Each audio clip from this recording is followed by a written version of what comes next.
दोस्तों, जब से सरकार ने सहायता करनी शुरू की है तब से किसान भाइयों को भेड़ पालन के व्यवसाय के अंदर अच्छी खासी कमाई होनी शुरू हो गई है। तो आज हम बात करेंगे भेड़ पालन के व्यवसाय के बारे में और सरकार की सहायता के बारे में। तो सबसे पहली और जरूरी चीज भेड़ पालन के व्यवसाय के अंदर यह है कि आप नस्ल का जब भी चुनाव करें तो दो आधारों पर करें। पहला, आपका पर्पस क्या है, उद्देश्य क्या है भेड़ पालने का, और दूसरा, आप अपने रीजन के हिसाब से कहां पर रह रहे हैं आप, उसके हिसाब से इन दो आधारों पर आपको नस्ल का चुनाव करना है।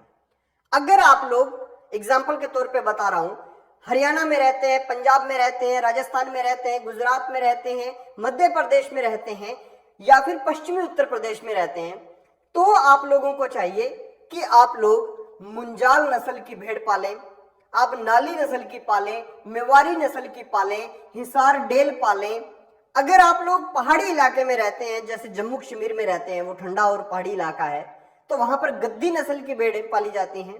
तो कुल मिलाकर बात यह है कि एक तो रीजन के हिसाब से आपको अपनी भेड़ का जो नस्ल है उसका चयन करना है, और दूसरी चीज पर्पस। अब पर्पस में दो ही काम आती है भेड़, या तो मीट के काम आती है या फिर जो है ऊन के काम आती है। ऊन इंडस्ट्री जो है वो दिनों दिन उसका ग्राफ गिरते जा रहा है, तो ऊन इंडस्ट्री के अंदर आप अगर बेचना चाहते हैं, केवल ऊन के लिए पालना चाहते हैं, तो भेड़ के अंदर आपको मुनाफा नहीं होगा। ऐसे में आपको मीट के लिए पालना है, तो मीट के लिए वही भेड़ें पाली जाएं जो ज्यादा से ज्यादा वेट गेन करें। अब रही बात कि अगर हम इंटरनेशनल किसी ब्रीड की बात करें, तो एक डोरपर नस्ल है, अफ्रीका की नस्ल है, दुम्बे का क्रॉस है उसके अंदर, तो उसके अंदर वेट ज्यादा होता है, तो मीट के लिए वो भी पाल सकते हैं, और वो तो पूरे भारत में लगभग हर इलाके में कामयाब है।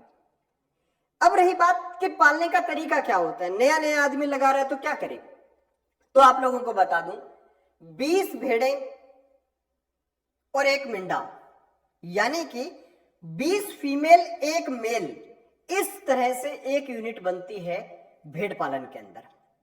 तो आपको एक यूनिट लेनी है सबसे पहले, और एक यूनिट से काम शुरू करना है। भेड़ पालन के अंदर अगर आप 20 भेड़ें और एक मिंडा लेते हैं, तो इसका जो भेड़ें हैं इनकी कॉस्ट आती है पर भेड़ लगभग 4500, 4000, 5000 के आसपास मिल जाती है। 5000 के आसपास आराम से मिल जाएगी। और जो नर है वो 7-8 हजार का मिलता है। नर कहां पे सस्ता मिलेगा ये मैं आपको बता देता हूं। तो एक सरकार का सेंट्रल शिप ब्रीडिंग फार्म है, जहां पर आपको 11 दिन की ट्रेनिंग भी मिल जाएगी हिसार के अंदर, और उसके साथ साथ में वहां पर यही काम होता है कि जो मेल होते हैं, चाहे वो बीटल नस्ल के मेल हैं, चाहे वो आपके शिप के अंदर अगर बहुत सारी नस्लें हैं उनके मेल हैं, तो वो मेल ही आपको सस्ते दाम में देते हैं, सब्सिडी के ऊपर देते हैं। अगर बाजार में जो चीज आपको 7-8 हजार की मिल रही है, तो वहां पे आपको 4000 में, 3000 में मिल जाएगी। ऐसी लिस्ट हमेशा उनकी एक लॉन्च होती है, 2018 की लिस्ट है, तो इसके हिसाब से आपको 3000 का जो है मिल जाएगा एक मेल। और फीमेल जो है वो आप बाजार से कहीं से भी खरीद लीजिए। आपको एक यूनिट तैयार कर लेनी है और उसे रखना शुरू कर देना है। भेड़ पालन के दौरान 2-3 बातें और ध्यान में रखनी है। एक तो ये कि भेड़ की जितना भी भेड़ पालन करने वाले हैं सबको इसके कुछ फिक्स वैक्सीन है वो करवानी होगी।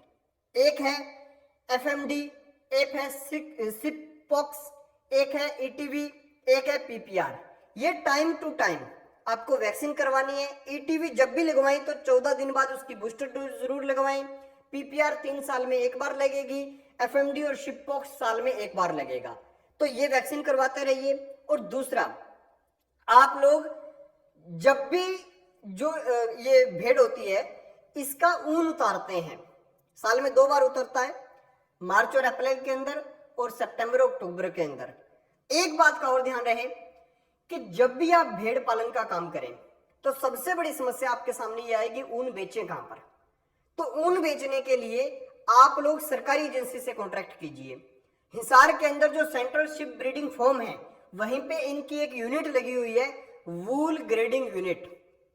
वहां पर आप उनसे कांटेक्ट करें, इसका ऊन वहां पर दें, वो अच्छे से उसकी पैकिंग करके और उसके बाद में उसकी ऑक्शन करवाएंगे, बोली लगवाएंगे, और जो बोली पर रेट मिलेगा वो किसान को मुहैया करवा देंगे। ये सरकार की स्कीम है।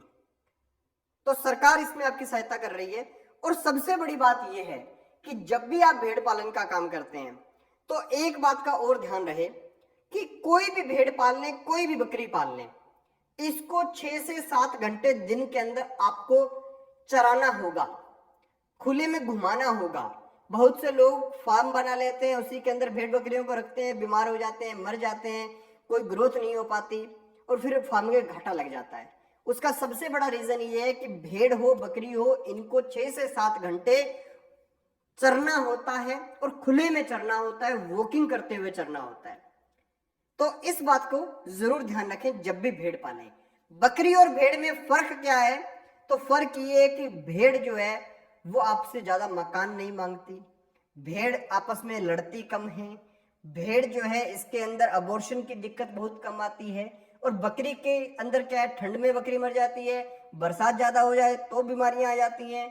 बकरियां जो हैं जब उनके प्रेग्नेंट होती हैं तो आपस में लड़ लड़ के वो बच्चों को मार लेती हैं। तो ये सब दिक्कतें भेड़ में नहीं आती। यही सबसे बड़ा बेनिफिट है भेड़ पालन के अंदर। तो आप जब भी भेड़ पालन का कार्य करें इन बातों को जरूर में ध्यान रखें। और एक बात और कि आप सेंट्रल शिप ब्रीडिंग फॉर्म जो है हिसार के अंदर, वहां से 10-11 दिन की ट्रेनिंग है, वो जरूर लें। और कोशिश करें कि जब भी पालें एक ही नस्ल के बच्चे पालें।